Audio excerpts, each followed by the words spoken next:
All right. So thank you so much for joining us. I'm sure we'll have some folks join as they get settled. I know 5 p.m. on a May afternoon is a little hard for some folks to be on the computer, and that's okay. That's why we're recording this. But Anna's going to be presenting all about her work that she does in the San Luis Valley. I know I'm really excited to hear what you're doing out there. Since we work for the same organization, I have no idea what you do. So I'm really excited to learn about it. And if you have any questions that come up during this webinar, feel free to just type them into the chat. We will have some time at the end for a little Q&A session. And since it's a small group, we'll be able to unmute if you have any questions during that time. But I'll make a list of them. And I know Anna has some questions for some participation. So feel free to use the chat for that as well.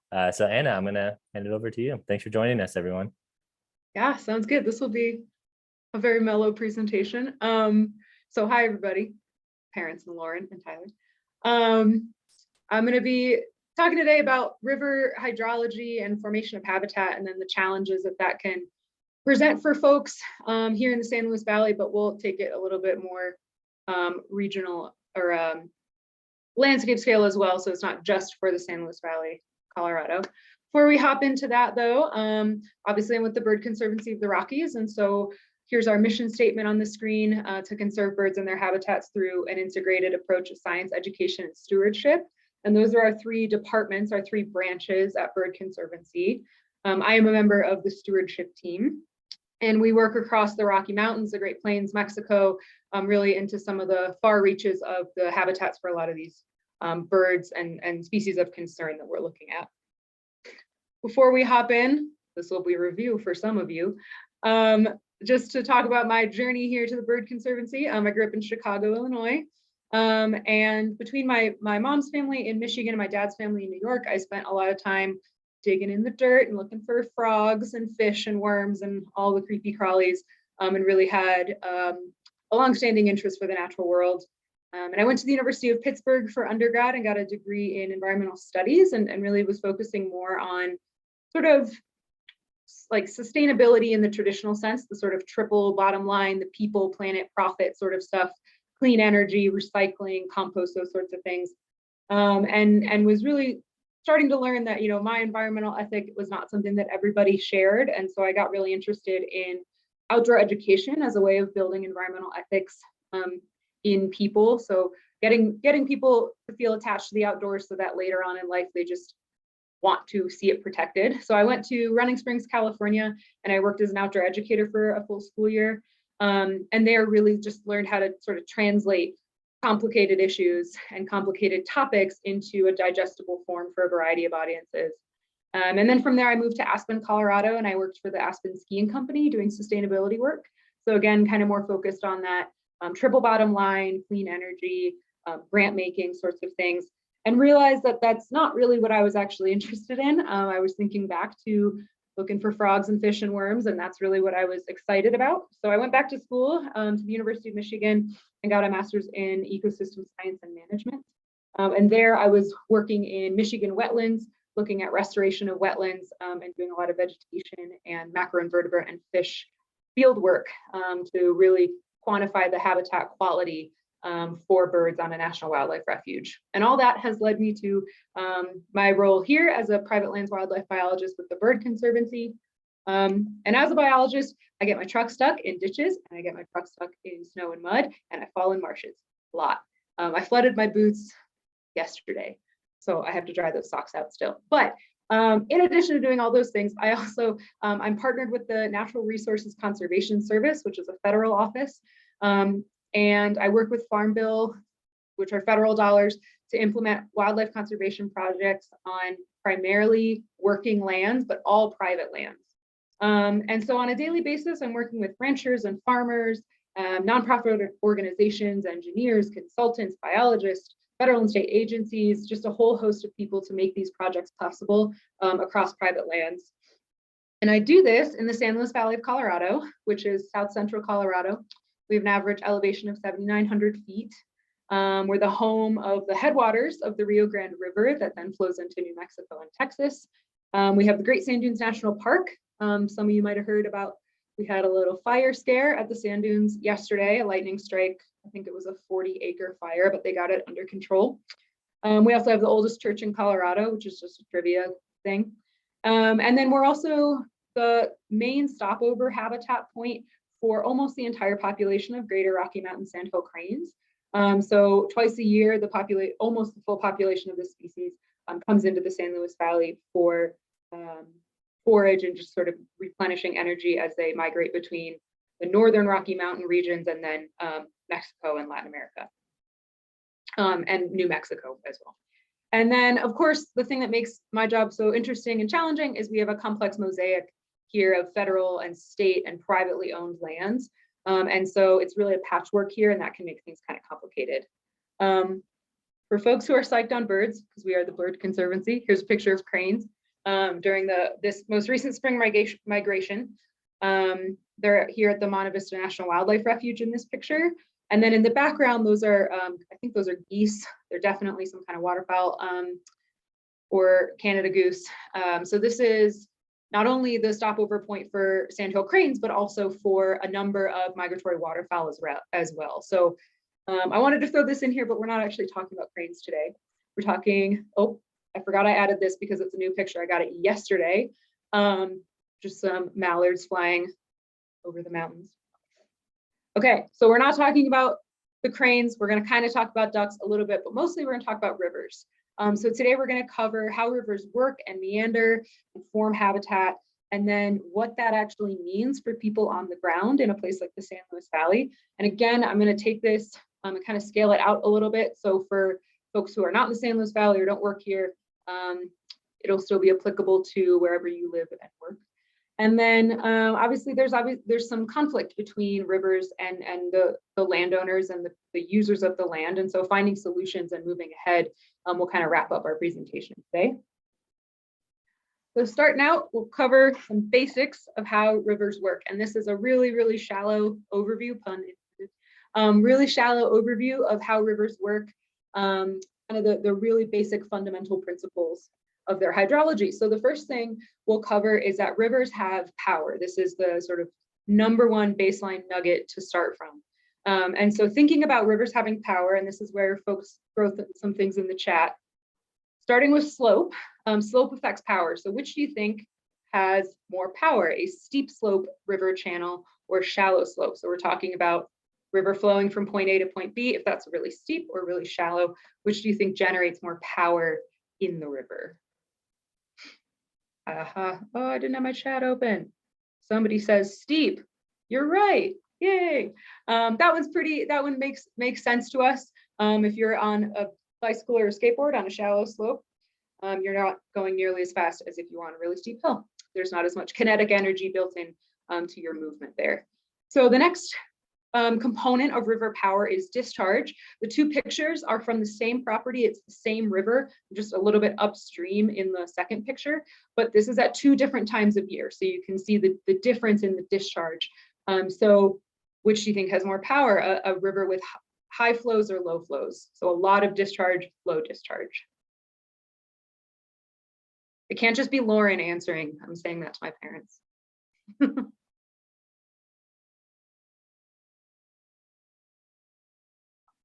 Okay, maybe like a couple more seconds, so I don't want to get behind on time. Hooray, yes, Lauren, high discharge. So a lot of volume of water moving through the channel generates more power, definitely. And then the last one is maybe the trickiest one, which is channel shape. So which do you think creates more power, a wide and shallow channel, so more that bottom image on the right, or a narrow and deep channel, so more like the upper image on the right?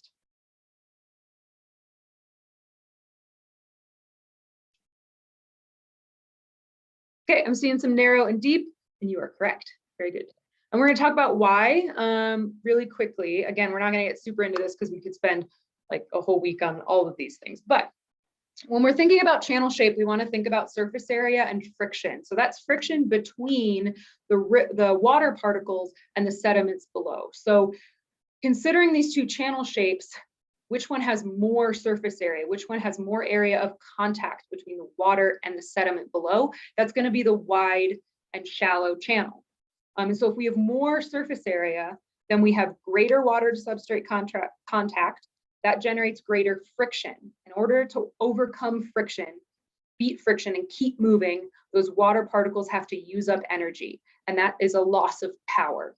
Okay, so a wide and shallow channel is going to have less power than a narrow and deep, and that's because of surface area and friction between the water and the sediment. So putting this into a real world context, looking at the pin on this map, this is a topographic relief map. And so the white and the red are relatively high elevations, and then the blue and the purples are the relatively lower elevations for this image. So looking at the pin there, throw it in the chat. This is like one of the last audience participation pieces, don't worry. Do you think this is relatively steep, relatively shallow in terms of slope? And then do we think it's relatively narrow and deep in terms of the channel shape, or relatively wide and shallow?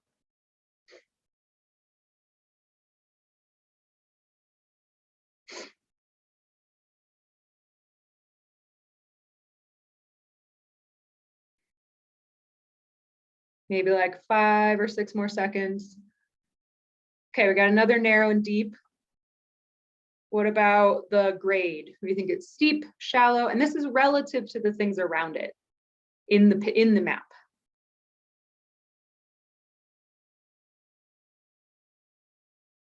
Well, I'm gonna spoil the surprise. Yes, okay, so it is narrow and deep, relatively narrow and deep. And we can see that here in the image because we can see the formation of these little canyons in that image from the change in the colors. Okay, so remember, red is higher elevation, green is lower elevation relative to what's around it. So we can see there's a drop in a sharp drop in elevation. So I'd say this is relatively narrow and deep.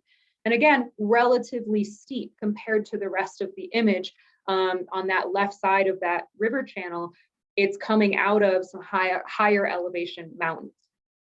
And this is the Rio Grande River leaving the San Juans and entering the San Luis Valley on the western side of the valley. So this is where it originates, and it's coming into the valley. It's coming out of this relatively steep, relatively narrow and deep channel, and it's entering a wide, flat valley with a lot of power. And so then we need to talk about, well, how does the river actually dissipate that power? It has all of this energy, it's going to use it. The rivers dissipate power in 3 primary ways. One we've already talked about a little bit. So that's overcoming friction between the water and the channel sediments and the channel bed. So we've got kinetic energy built up in the water from the slope, from the discharge, and that kinetic energy operates as power, and it can overcome friction so that the water can actually keep moving through the channel. So that's the first way. And if we have enough power and enough kinetic energy still in that system to overcome friction, it can then start eroding and actually moving sediment. There's so much power, not only can we get past that sediment particle, we can actually move it with the water. So we start eroding and moving sediment. And then the last one that again kind of builds off of the second dissipation of power method is adjusting the channel shape. So the river is going to find every weak point in the channel, in the banks, and it's going to try to move that sediment and dissipate power. I know I'm making it sound like the river has a mind of its own. It doesn't. It's just water flowing downhill, but there's power built up, and that needs to be dissipated, and this is how it does it. And it's easier to dissipate power in easily movable sediment than it is against a really hard stone, for example. So it does this, the way that this translates on the ground is the river meanders and it wiggles around on the landscape. And we can see that in aerial imagery. So you can see in these pins, on that far left pin, for example, the river is cutting itself off there. We can see it's got a nice deep lower bend, and it's starting to cut itself off because it's finding more movable sediments, and it can dissipate power easily, path of least resistance, by cutting itself off.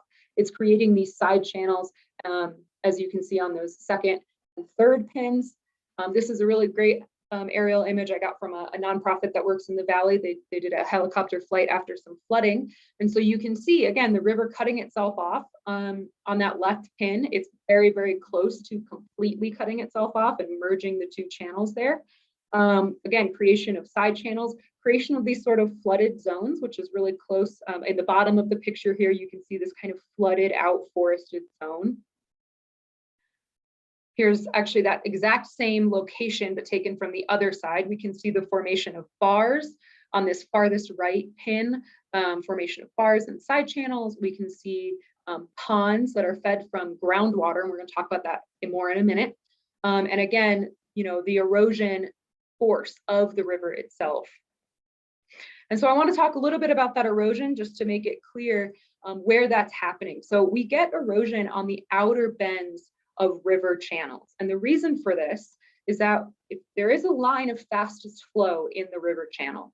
So if you look at a river, not every single particle of water in that river is moving at the same speed. There is a line of faster flow, and that line, because it's faster, it has more power. Okay, so if you think about a race car going around a sharp turn, it's going to bend on that one edge.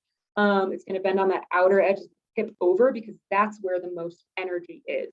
And so the same principles apply to our line of fastest flow in the channel. It hits that outer bend.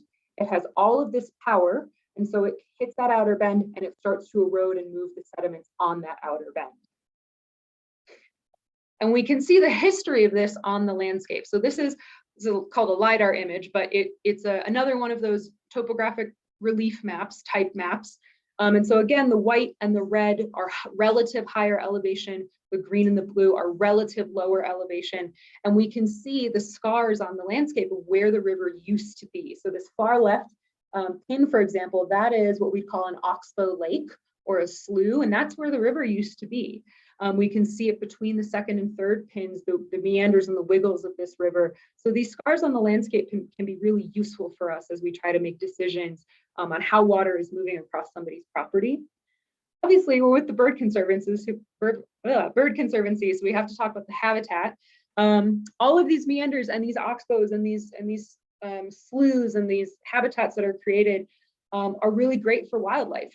So for example, where I've got this little icon of a loon in that side channel, that formation, that side channel that will soon form an oxbow, but that side channel probably has slower moving water, and most things in a river want to be in the slower moving water. You don't have to use as much energy to exist. The middle of the channel is where that fastest flow is. It's hard to be there. And so most things really like the edges of the channel, these nice shallow side channels and slower moving wetland areas. And so we get a huge diversity of birds and amphibians and fish in these areas. And then the riparian zone is very, very important. It's a really biodiverse area in river systems. So that riparian zone, a lot of people define it in different ways. To me, the two most sort of pervasive definitions, one is it's the zone between the channel and the uplands. So it's kind of like the transition zone, but it is its own special ecosystem. And then the other is it's a zone next to a river channel that is inundated with water for at least some period of time throughout the year. And we get a huge diversity of shrubs and trees and grasses. And with that vegetative diversity, we get a lot of different wildlife species. For example, I wanted to throw these pictures in here. I just got them yesterday and I think they're so good. These are some Wilson's phalarope, and they're in an oxbow sort of, so one of those bends of the channel that got cut off with slow moving, almost stagnant water. They're hanging out in there. Another view of the formation of these habitats and where things like to be. So again, side channels, flooded up oxbows and wetlands. And then what we have a lot of here in the San Luis Valley are wet meadows. So these are areas that are inundated underground from what we call sub-irrigation or sub sort of water from the river. We're going to talk more about that in a minute, but that's where our sandhill cranes really like to be. It's where a lot of ducks really like to be. So they don't want to have their feet wet necessarily, but the ground is really, really moist and saturated, and it's a wonderful place for insects to hang out. And so we get the predators of the insects in there. Here's a redhead on another slough, again, a picture from yesterday. And so I just wanted to throw this in here because it's such a great photo taken by one of our previous private lands wildlife biologist, Kelsey Holloway, up in Greeley, Colorado. She now works with the Partners for Fish and Wildlife program, but she used to have my position in Greeley.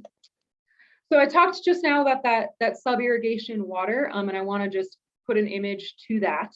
So obviously we have the surface waters that come out of the river and feed, surface wetlands and flood up and overtop the banks when there's a lot of water in the channel. But we also get groundwater.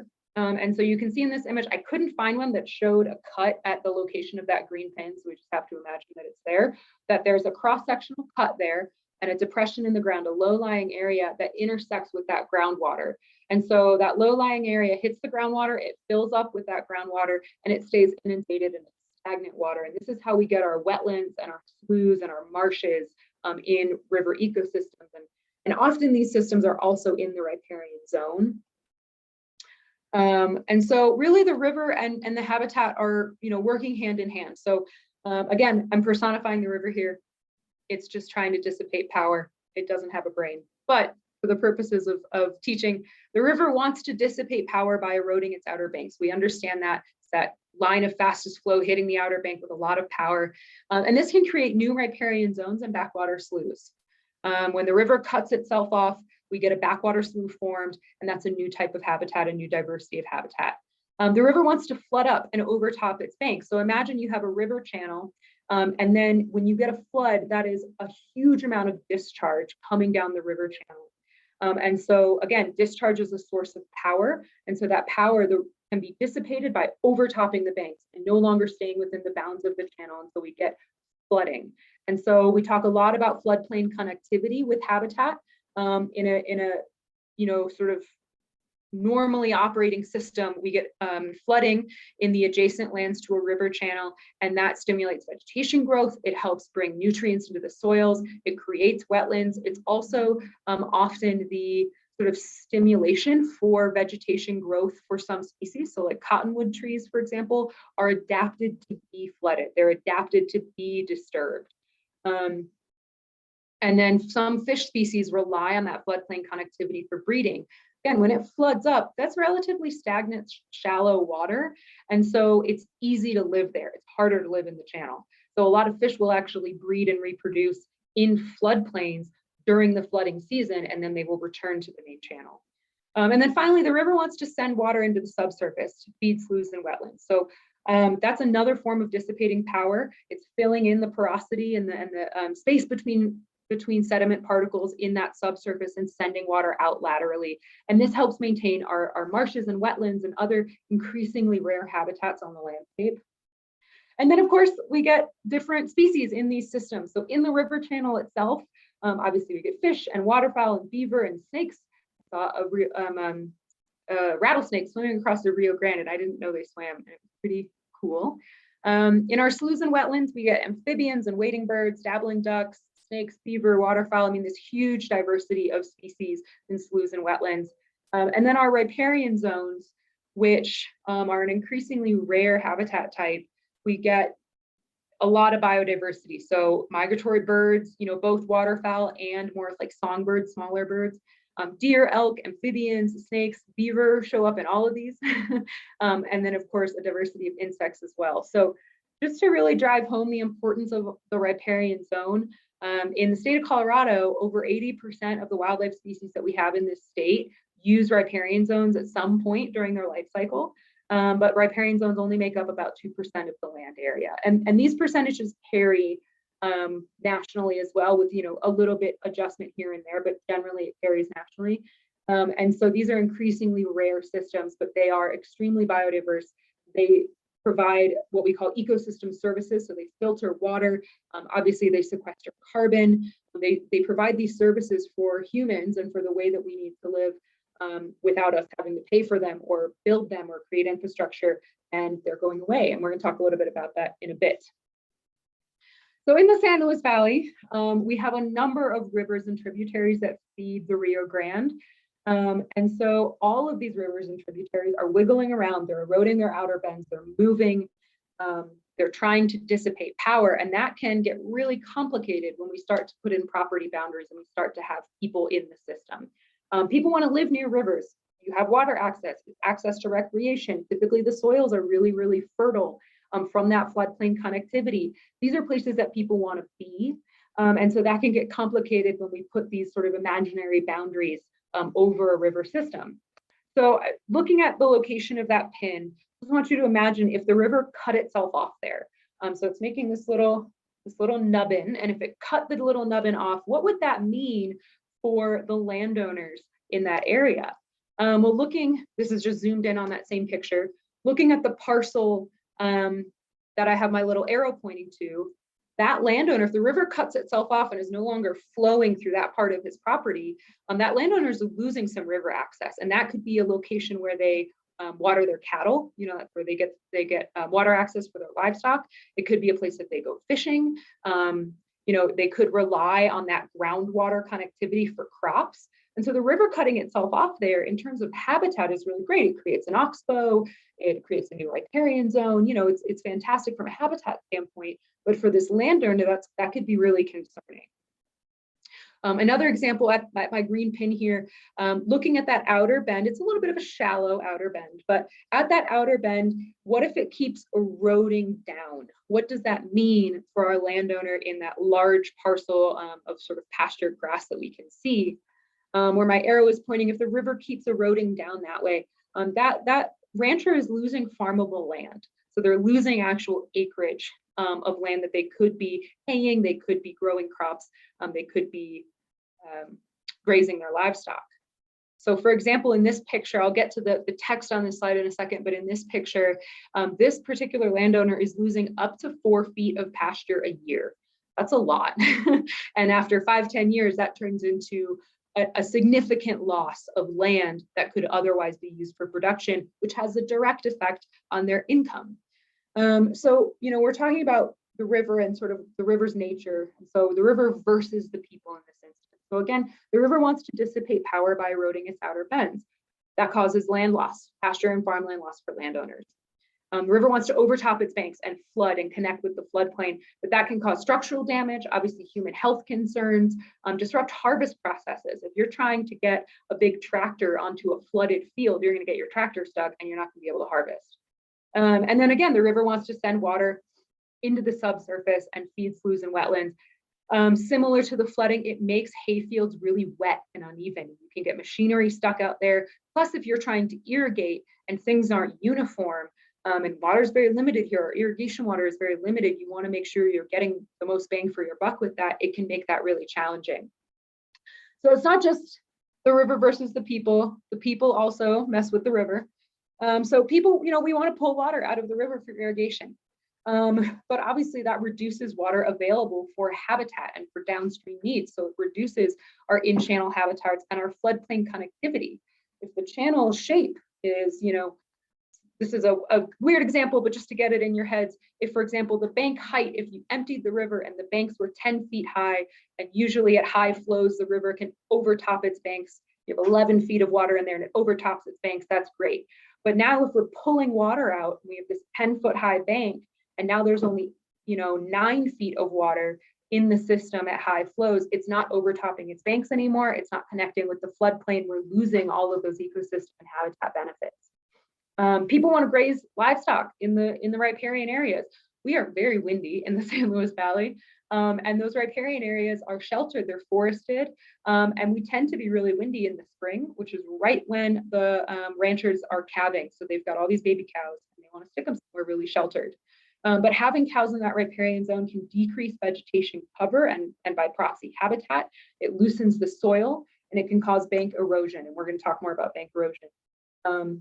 Again, people want to let livestock drink from the river. So we do have aquifer systems here in the valley. We have systems where people can pull from groundwater for things like livestock wells, but that requires a permit, that requires money, that requires time.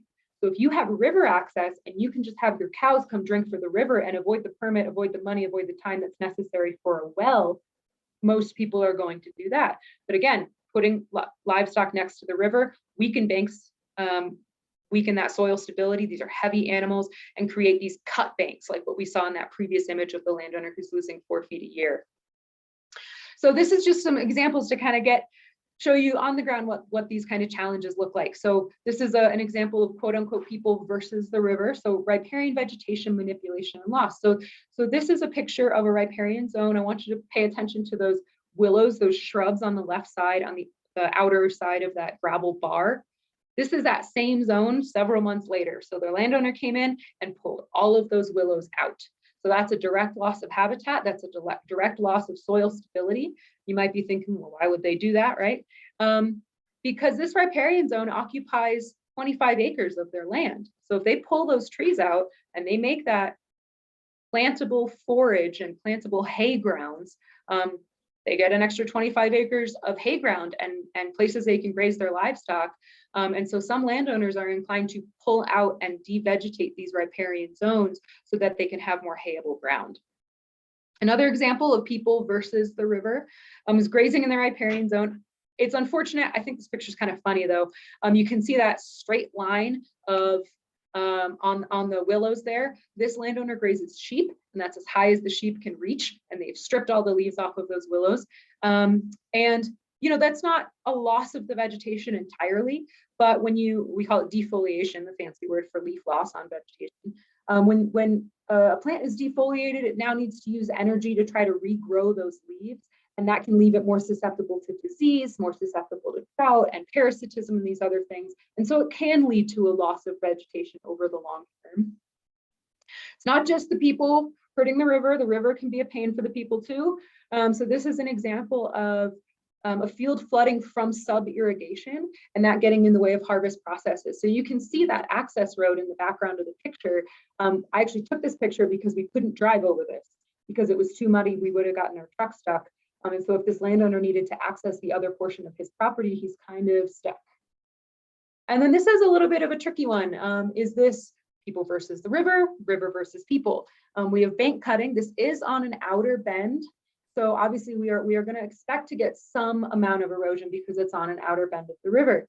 But I can tell you this landowner does not fence out the riparian zone. So he grazes about 25 or 30 horses here, and they have free access to the river. So that's a lot of very heavy animals on the outer bend of this river. And so we can see how the sort of natural progression of the river eroding on the outer bends, plus humans in the system with some, potentially poor management can lead to really significant problems.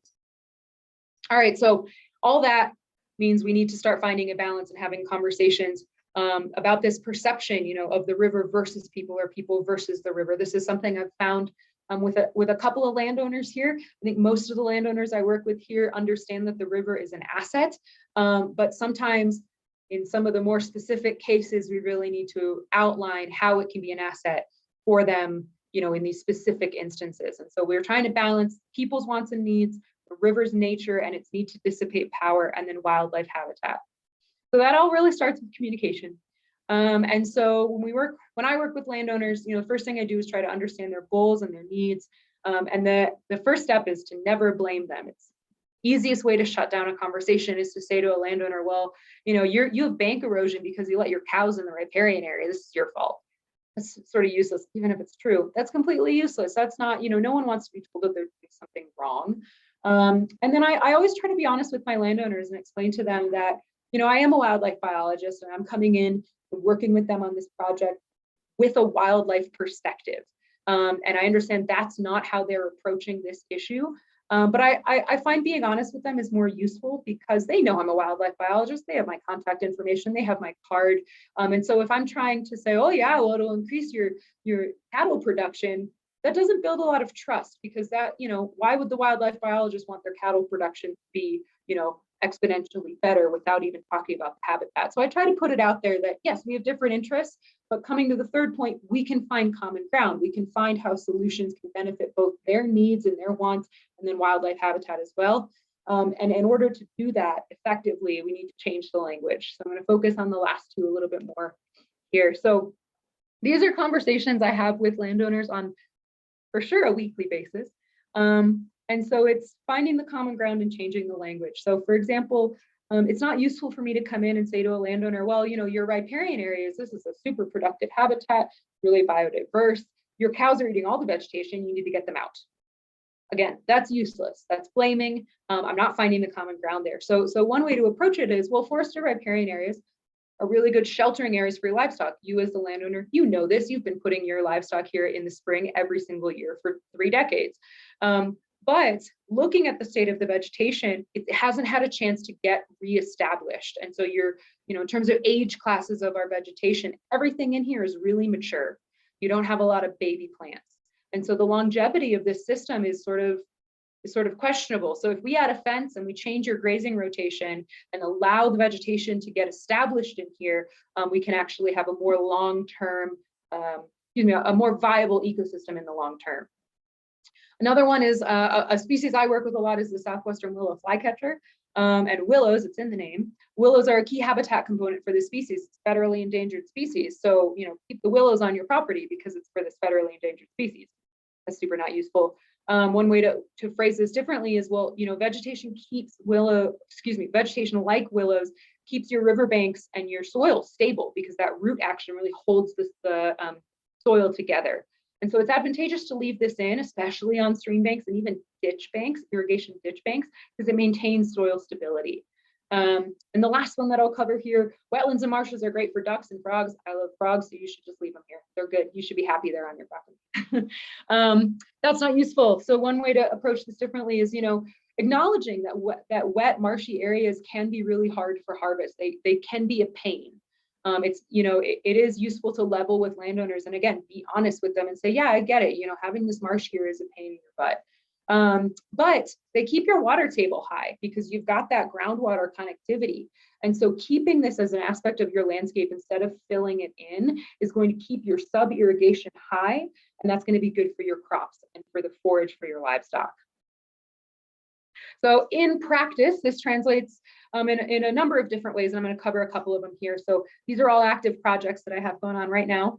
So in the picture A, riparian fencing and adaptive grazing management. This is a super easy way of helping to protect our riparian zone, helping to meet a landowner's long-term goals. So that in the picture on the right side, you can see a fence. That's an existing fence, and about 15 feet away from that is the river channel. And so that fence is not wildlife friendly. It's falling down, and it's not in a great spot. You can see the difference in the vegetation density on the right side of the fence versus the left side. That right side is much more dense. There's a greater diversity of vegetation in there. There's more shrubs. And then on the left side, where it has been heavily grazed, we call this park-like conditions. It looks like you're walking through a park. There's these big, tall, beautiful trees, and there's some grass, and that's it.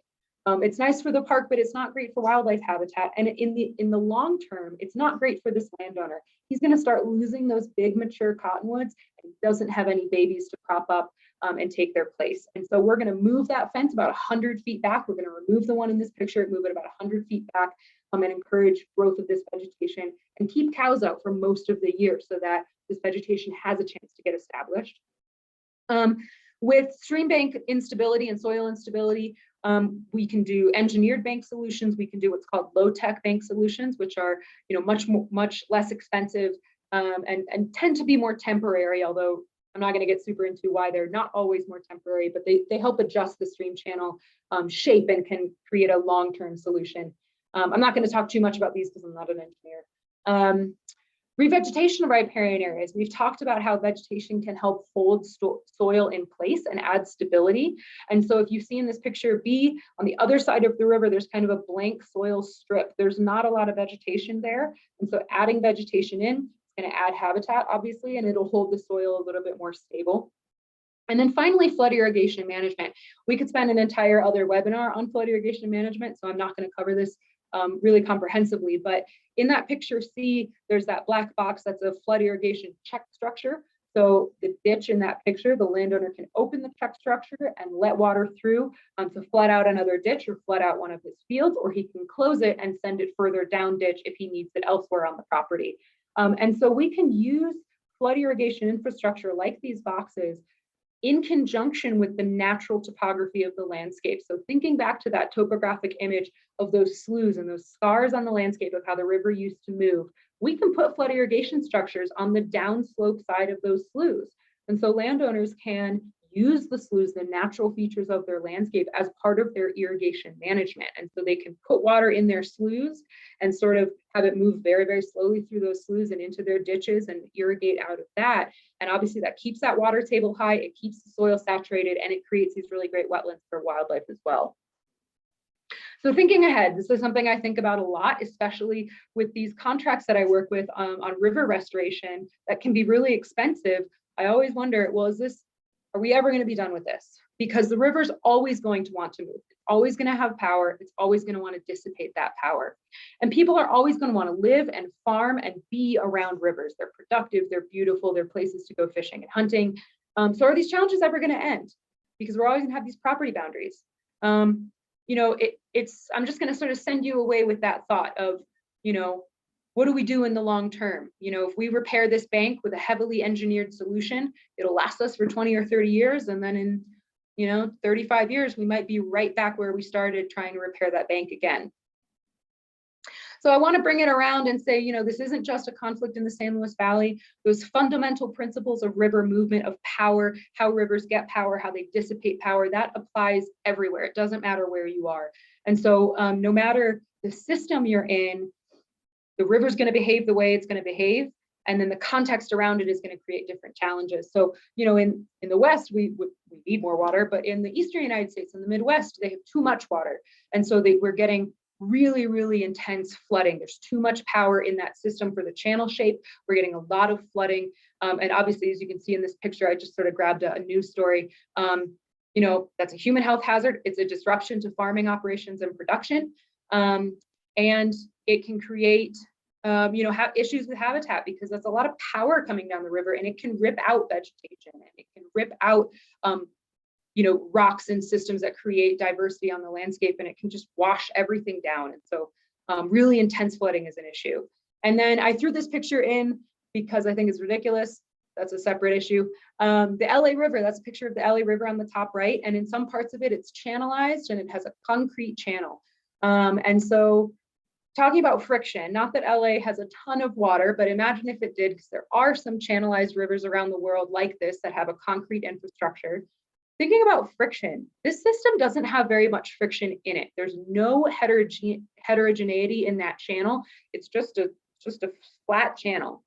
And so the water against that bottom of that channel is not losing much energy, losing much power by overcoming friction, because there's not a lot of friction in that system. And so that is a river that has a lot of power downstream, because it's not using up any of its power upstream to overcome friction. Plus in this image, you can just see there's no riparian zone, there's no habitat in there. We didn't even get into the benefits of riparian zones for things like water quality and filtering water out, but these systems and these manipulations of river ecosystems can be really intense. So moving ahead, I don't know the answer to, is this ever going to end? I sort of think it's not, but I don't necessarily think that's a bad thing. When you live around rivers, you need to think and you need to plan ahead and know that the river is going to behave the way it's going to behave. It's always going to erode on its outer banks. It's always going to have power. And so planning ahead for these things is really, really important. Collaborating with the community. I mean, you saw the number of sort of partners and entities that I work with on a regular basis. Everyone has something different to bring. Everyone has different interests. But again, when it really comes down to it, we all have common ground. We all want to live and work and be happy by the river. And we want the river to be healthy, because that's how we can be happy. Nobody's going to be fishing in an unhealthy river, right? And so we find that common ground, we change the language. And then the biggest thing is working with the river and its nature, working with the infrastructure that it gives you on its river banks, the sloughs that it creates, the sub-irrigation that it provides, and accepting that that is an asset on your property if it's paired with really intentional management of your operation or of your property. I'm going to wrap up here. I'm just going to say, if you enjoyed what you heard, please consider donating or becoming a member to the Bird Conservancy, and I'm happy to take any questions. Tyler, you tell me, should I stop sharing? Yeah, if you like, that's fine. Okay. Thank you so much, Anna, for presenting about your work. I feel like I learned so much, and we'll look at rivers differently now. But also I can tell that you have a lot of passion for this, and I think that's really important in conservation. So thank you. There is no questions in the chat yet, but I have a question for you, and hopefully that will get people's minds flowing a little bit. How do landowners that you work with feel about the current state of the drought? Not good. Mm-hmm. Most of my landowners are pretty stressed. I have a couple who are right along the Rio Grande and they're feeling okay because they have that sub irrigation. I mean, the channel, they're not getting any flooding, but their sub irrigation is really, really high. But everyone I've talked to, has said, well, 3 years ago, this slough, this wetland was 3 feet higher. It was touching my bridge, and it's not touching my bridge this year. And so everyone is pretty stressed out. And I think the only way that people here can continue to live and be sort of optimistic about living here is just hoping that next year will be a better year. I don't hear a lot of language about, oh, well, this is just going to be the reality from now on, which is closer to the truth, I think, than, oh, we're having an off year, but that's not really the sort of narrative that I hear from landowners, but it makes sense to me, because otherwise people would be having to give up their way of life if the reality is I don't have a lot of water access on my property and this is how it's going to be from now forward. Well, I should just give up. So I think the attitude of, well, it'll get better next year makes a lot more sense, even if it's not entirely true. Yeah, that's important. I see a chat question. Any way to predict the extent and duration of the drought? Yes, there's a lot of climate predictive models of the drought, not so much the duration, because it depends on what happens in the next 10 years with fossil fuel development and other sources of a warming climate. And so there's models that are like best case scenario drought model, and then there's the middle of the road drought model, and then the worst case scenario drought model. And all of that is dependent on number of degrees of temperature rise in our atmosphere. And that is dependent on what happens in the next 10, at this point, 8 years with fossil fuel development and fossil fuel emissions. For the duration, not as much. For the extent, I think they know a little bit more of where we're likely to have drought. I mean, you can look at climate models and the country is just split in half. The Western United States are going to be really, really dry, and the Midwest and the Eastern United States are going to be way too wet. I have a question. Yes. Is there a way to predict the life of a river in a drought? I mean, I would imagine, we've seen them where rivers just sort of dry up. Is there a way to predict sort of what the duration is before a river just stops flowing?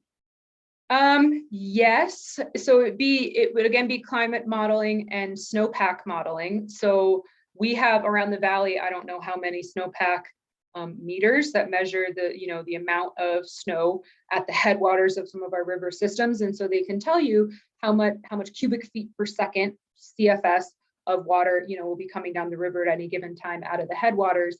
And then generally, I think it depends on where you are. So with the Rio Grande will die in Texas before it dies in New Mexico, and it will die in New Mexico before it dies in Colorado, because Colorado are the headwaters.